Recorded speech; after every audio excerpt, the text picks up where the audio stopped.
Pour les personnes qui souhaitent faire de la restauration, je vais vous expliquer mon point de vue vis-à-vis de la restauration. Ça peut être très bien, mais contrairement à ce qu'on a l'habitude de voir nous en Europe, où par exemple ceux qui ont des boutiques, c'est le feu tout le temps, ça bouge tout le temps, il y a du monde tout le temps, toute la semaine. Sachez qu'ici, vous allez être amené si vous ouvrez une boutique, il faut déjà l'emplacement, mais en plus de ça, il faut vraiment penser au fait que le week-end, donc on peut considérer le week-end comme jeudi soir, vendredi, samedi. C'est ça. Voilà, le moment où vous allez vraiment bien travailler. Mais par contre, le reste du temps, même dans certains endroits qui sont plutôt huppés ou plutôt reconnus, c'est pas la folie du tout. Donc vous allez être amené, si vous acceptez d'avoir une personne, bon, les salaires certes ne sont pas très chers, pas beaucoup. Donc vous allez poser quelqu'un sur place, mais il va pas. Faut être sur place toi aussi.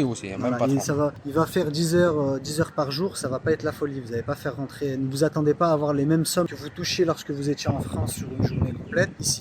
À moins que tu te places dans une zone touristique. Oui. Ça, c'est notre zone chalandaise, tu vois. C'est pas comme les autres. Par exemple, Al-Mouj, par exemple. Pas le mot, vraiment. Matrah directement. Matrah, c'est la zone touristique. Matrah, ok. Matrah, si tu te fais un resto là-bas, il faut y aller. Matrah, c'est une zone d'investissement pour moi qui peut être très très intéressant parce que ça touche au tourisme directement. Si tu t'investis dans le tourisme ou tu prends un maillon de la chaîne du tourisme, tu peux bien faire tes affaires ici.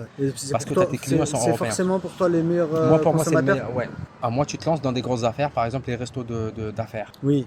Chic. Ça, c'est bien aussi. En sachant que Mascate est une capitale, donc il y a également les ambassades à toucher. Donc, les diplomates, les riches, les expatriés occidentaux qui sont ici, eux, ils consomment dehors. Et encore, même ici, les gens, ils consomment en vrai à la restauration, chaque jour. Mais ils le font beaucoup avec parcimonie aussi. Et sur le week-end. Ça, c'est les sorties dehors. Ouais. Par contre, ils font beaucoup de livraisons. Il y a l'application Talabat ici. Talabat, il y a beaucoup de livraisons à la maison. C'est l'équivalent d'Uber. Uber c'est vrai que vous en verrez partout. Voilà. Donc, c'est l'équivalent. C'est les seuls, il n'y a pas de Deliveroo, il n'y a pas de Just Eat. Donc, ils ont plus ou moins le monopole sur la livraison de plats emportés. C'est ça. Et ils sont omniprésents. À toutes les heures de la journée, et en sachant qu'ici, les gens vivent beaucoup la nuit.